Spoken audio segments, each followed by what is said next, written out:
Big Boss Malayalam season 6 live അപ്ഡേറ്റിലേക്ക് പോകാം. നിലവിൽ സീസൺ 6-ൽ ബിഗ് ബോസ് കൊണ്ടുവന്നിരിക്കുന്ന പവർ റൂം കൺസെപ്റ്റ് 8 നിലയിൽ പൊട്ടി നിൽക്കുകയാണ്.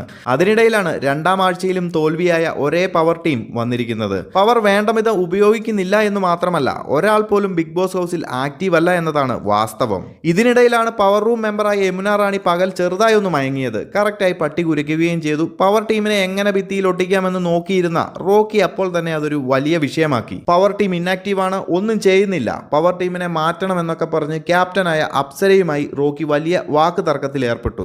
തൊട്ടുപിറകെ സിജോയും എത്തി. പവർ ടീമുമായി വലിയ വാക്ക് തർക്കത്തിലേക്ക് കാര്യങ്ങൾ നീങ്ങി. എന്തിനും ഏതിനും ന്യായീകരണവുമായി എത്തുന്ന ജാസ്മിനും എത്തി പവർ ടീമിനെ ന്യായീകരിച്ച്. എന്തായാലും ലൈവിൽ ഇത് തന്നെയാണ് ചർച്ച. പവർ റൂമിന്റെ ഇനാക്റ്റീവ്നെസ് എല്ലാ കണ്ടസ്റ്റൻസും പരസ്പരം പറഞ്ഞു തുടങ്ങി. ഇതിപ്പോൾ ബിഗ് ബോസ് കണ്ടസ്റ്റൻസിന് മാത്രമല്ല, ബിഗ് ബോസ് ലൈവ് ആണെങ്കിലും എപ്പിസോഡ് ആണെങ്കിലും കാണുന്ന പ്രേക്ഷകർക്കും പറയാനുള്ള കാര്യമാണ്. നിലവിൽ പവർ ടീമിൽ ഉള്ളവരാരും മികച്ച പ്രകടനം നടത്തുന്നു എന്ന് പറയാൻ സാധിക്കില്ല.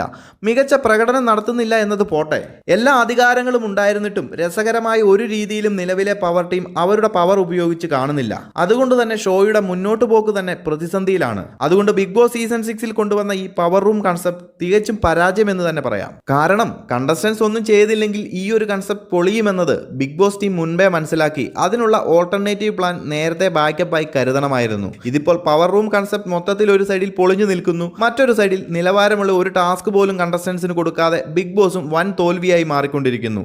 ഇനി ഈ സീസൺ രക്ഷപ്പെടുമോ എന്നത് കാത്തിരുന്ന് കാണേണ്ട ഒന്നാണ്. പ്രേക്ഷകരുടെ അഭിപ്രായം ഒന്ന് കമന്റിൽ പറയുക.